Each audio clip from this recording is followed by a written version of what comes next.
বর্ষায় চরম দুর্ভোগ মানুষের, বেহাল রাস্তার অবস্থা এবং অনেক ক্ষেত্রেই যেটা অভিযোগ যে পরিষেবায় মন নেই পুরো কর্তৃপক্ষের। শহরের বিভিন্ন এলাকার এই অবস্থা, তারা কথা কানে তুলছেন না। বিশেষ করে তৃণমূল জামানায় যেটা হয়েছিল যে যতবারই অভিযোগ জানাতেন এলাকার মানুষ, তারা কিন্তু কর্ণপাত করেনি। পালা বদলের পর মানুষ আশ্বাস পেয়েছেন এবং মানুষ যেটা ভাবছেন যে এরপর সরকার নড়ে চড়ে বসবে, পুরসভার পক্ষ থেকে ব্যবস্থা নেওয়াও হবে। খানাখন্দে ভরা ভাঙা রাস্তার ছবি আপনাদের দেখাচ্ছি, একই সঙ্গে শিলিগুড়ি, জলপাইগুড়ি, দুর্গাপুর, ব্যান্ডেল, ঝাড়গ্রাম, শান্তিপুর, ছবিটা একই। আর এবার হাওড়ার দিকে নজর রাখবো, হাওড়ার ছবিটা একই, খানাখন্দে ভরা বিপজ্জনক রাস্তার ছবি হাওড়ার। এই মুহূর্তে হাওড়ার ছবি দেখতে পাচ্ছেন কিভাবে উল্টে গেছে টোটো, গর্তে ভরা রাস্তায় উল্টে গেছে টোটো। আর এরকম দুর্ঘটনা প্রত্যেক দিন হয় নিত্য সঙ্গী সাধারণ মানুষের, নিত্যযাত্রীদের। অতিরিক্ত বৃষ্টির ফলে বর্ষার অনেক আগে থেকেই কিন্তু রাস্তার অবস্থা খারাপ ছিল, আর বর্ষায় বিহাল অবস্থা হয়েছে। সরাসরি কথা বলবো, হাওড়া থেকে রয়েছেন প্রতিনিধি দেবব্রত ঘোষ। দেবব্রত, শুধু তো হাওড়া নয়, জেলায় জেলায় এই ছবি আমরা দেখতে পাচ্ছি। হাওড়ার ছবিটা তুমি আমাদের বলো, মানুষকে কতটা দুর্ভোগে পড়তে হচ্ছে প্রত্যেক দিন?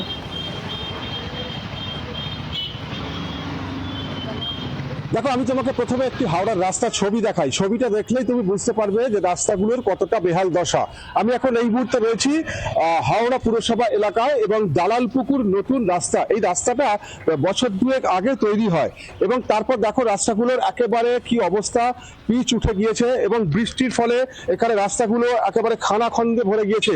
এই যে আমার সামনের যে রাস্তাটা, রাস্তার এই অংশটা শুধু নয়, আমার ডান দিকের যে অংশ এবং তারপরেও যে জায়গাগুলো রয়েছে সেগুলো কিন্তু একইভাবে এইভাবে একেবারে খানাখন্দে ভরে গিয়েছে। এখান দিয়ে বড় বড় গাড়ি যাতায়াত করে এবং এই রাস্তাটা সোজা চলে যাচ্ছে HIT কোয়ার্টারে এবং সেই কোয়ার্টারে এখানে প্রচুর মানুষ তারা যাতায়াত করেন। অত্যন্ত গুরুত্বপূর্ণ এই রাস্তা। তুমি দেখো এখান দিয়ে টোটো আসছে কিভাবে। হ্যাঁ দেবব্রত,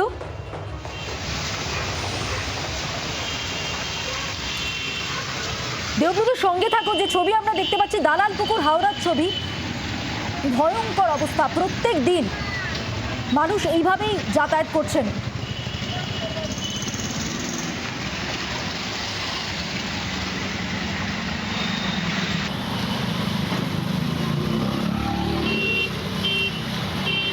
জেলায় জেলায় বিপজ্জনক হয়ে উঠেছে রাস্তার অবস্থা, আর এইভাবেই প্রত্যেক দিন মানুষকে যাতায়াত করতে হচ্ছে।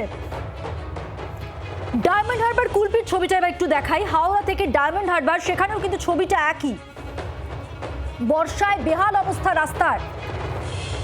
জি24 ঘন্টার ক্যামেরা গলি থেকে রাজপথ পৌঁছে যাচ্ছে মানুষের সাথে, মানুষের পাশে। জি24 ঘন্টা।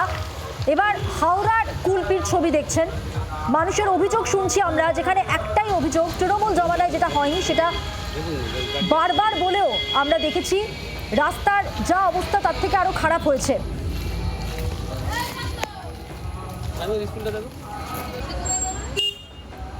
তবে এবার সরকার আশ্বাস দিয়েছে পুজোর আগেই রাস্তা সংস্কারের কাজ হবে। নকিবউদ্দিন গাজী প্রতিনিধি রয়েছেন আমাদের সঙ্গে ডায়মন্ড হারবার থেকে, সরাসরি কথা বলবো নকিবউদ্দিনের সঙ্গে। নকিবউদ্দিন, এখানে কি পরিস্থিতি? একটু দেখাবার চেষ্টা করবো যেখানে হচ্ছে রায়দিঘি রোডে আছি, যেটা পুকুর না রাস্তা, একটু দেখাবার ছবিটা একটু দেখাই দর্শকদের, জি24 ঘন্টা দর্শকদের দেখাই যে কি মনে হচ্ছে এটা, যে এটা পুকুরের মতন ঢেউ খেলছে না এবং যথেষ্ট পুকুরের আকার ধারণ করেছে রাস্তার উপরে। এই পিচের রাস্তা, সেই পিচের রাস্তা কিন্তু এভাবে খালাখন্দ হয়ে গেছে, পিচ উঠে গেছে।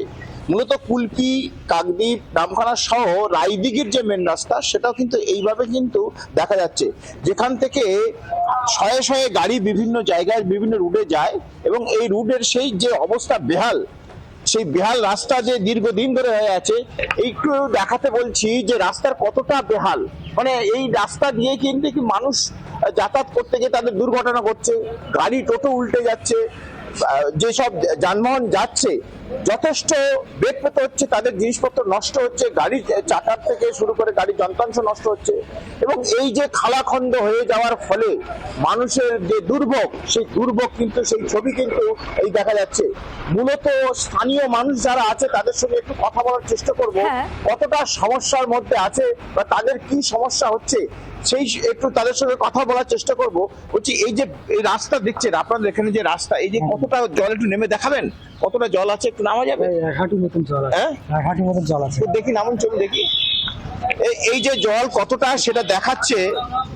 এই যে কতটা জল এখানে স্থানীয় মানুষের আছে, প্রায় এই যে খালাখন্দ, সেই খালাখন্দ হয়ে যাওয়ার পরে দেখা যাচ্ছে জল এভাবে আছে এবং ওই সাধারণ মানুষ তারা কতটা দুর্ভোগে পড়ছে এবং সেই দুর্ভোগে পড়ার কারণে কিন্তু তাদের সঙ্গে একটু কথা বলছি। কি সমস্যা এখন আপনাদের এখানে? তো বিভিন্ন রাজদিকগ্রামী বাস্তব পুরো সব বাস যায়, সমস্ত টোটো গাড়ি এখানে উল্টে যাচ্ছে, দিনের পর দিন মোটর বাইক যাচ্ছে, সে উল্টে যাচ্ছে। এখানে স্কুল, বিভিন্ন রকম স্কুল আছে, হটুগঞ্জ আছে, জগৎ স্কুল আছে, স্কুলে বাচ্চারা যেতে পারছে না। বহুত মানে সমস্যা এটা কি এখানে। শুধু এক জায়গা না, এরকম সারা রাস্তায় জুড়ে এরকম? এখানে প্রায় সারা রাস্তা জুড়ে এরকম।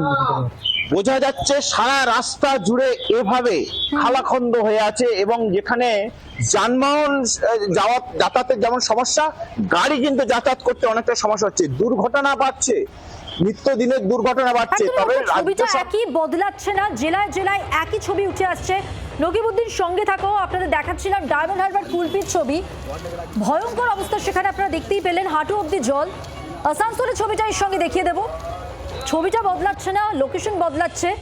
বৃষ্টিতে বেহাল অবস্থা, রাস্তার যান চলাচলে কি পরিমাণ অসুবিধার মধ্যে পড়তে হচ্ছে আপনারা দেখতেই পাচ্ছেন।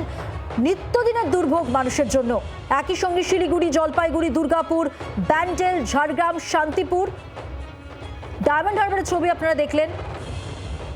সব ক্ষেত্রেই মানুষের একটাই অভিযোগ যে বর্ষার অনেক আগে থেকেই শুরু হয়েছিল রাস্তা খারাপ হতে, আর বর্ষায় বেহাল অবস্থা।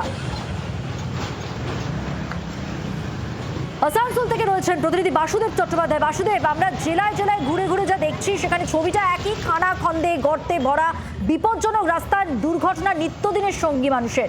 কি বলছেন এখানকার মানুষ, এখানকার রাস্তার কি অবস্থা?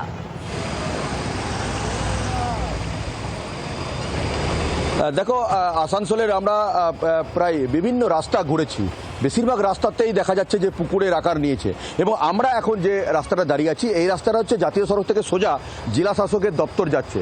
সেখানে একটি বোর্ড আমরা দেখতে পেয়েছি, সেই বোর্ডে লেখা আছে যে এই রাস্তাটি করার জন্য ইতিমধ্যেই উদ্বোধন হয়ে গিয়েছে, 96 লক্ষ টাকা দিয়ে এই রাস্তাটা তৈরি করা হচ্ছে। 2 মার্চ এই রাস্তাটা কাজ শুরু হওয়ার কথা। আর এই রাস্তাটা কোনো গ্রামের জোর কিনা আমরা দেখে বোঝা যাচ্ছে না।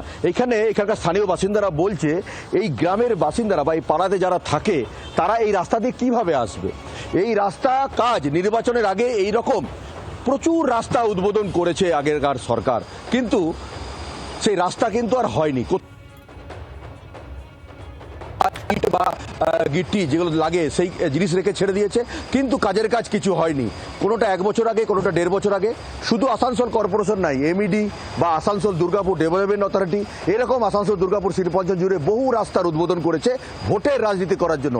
স্থানীয় বাসিন্দারা একদম স্পষ্ট অভিযোগ করছে ভোট যেন তারা পায় সেই জন্য এরকম করে উদ্বোধন করা হয়েছে, কিন্তু কাজের কাজ কিছু হয়নি। টাকা পাস হয়েছে, দেখতে পাওয়া যাচ্ছে বোর্ড লাগানো রয়েছে, কিন্তু রাস্তাটা কার্যত একটা জোরে পরিণত, জল কিভাবে বয়ে যাচ্ছে। এখন এই রাস্তাগুলোর কাজ বর্তমান সরকার, পালাবদলের পর সরকার বলছেন যে রাস্তাগুলো পুজোর আগে কাজ শুরু হবে। কত রাস্তা তারা করবেন সেটাও প্রশ্ন। তাই তাদের দাবি, স্থানীয় বাসিন্দাদের দাবি যে রাস্তাগুলো খুব গুরুত্বপূর্ণ, যেখান দিয়ে বহু মানুষ যাতায়াত করে, সেই রাস্তাগুলোর কাজ অবিলম্বে শুরু হোক। পাশাপাশি পার্শ্ববর্তী যে বিভিন্ন গ্রামে বা বিভিন্ন পাড়ায় যে রাস্তাগুলো যাচ্ছে সেইগুলোও যেন কাজ শুরু হয়।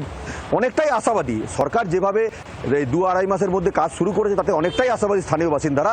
তারা ভাবছে যে রাস্তা কাজ হবে, সেটা তারা বুঝতে পারছে, কিন্তু যত তাড়াতাড়ি সম্ভব যদি শুরু হয় তাহলে দুর্গাপুজো আশ্বাস দিয়েছে পুজোর আগে রাস্তা সংস্কার হবে, সেই আশায় তারা বুক বেঁধেছেন। ধন্যবাদ তোমাকে, এবং সেই সঙ্গে রাস্তার ছবিটা আরেকবার দেখিয়ে দেব। দ্রুত সংস্কারের আর্জি জানিয়েছেন এলাকার মানুষ, তার কারণ এই অবস্থায় প্রত্যেক দিন তাদের যাতায়াত করতে হচ্ছে। ধন্যবাদ বাসুদেব, ধন্যবাদ নকিবউদ্দিন, ধন্যবাদ দেবব্রত তোমাকেও। বাংলার আওয়াজ, বাঙালির আবেগ, জি 24 ঘন্টা।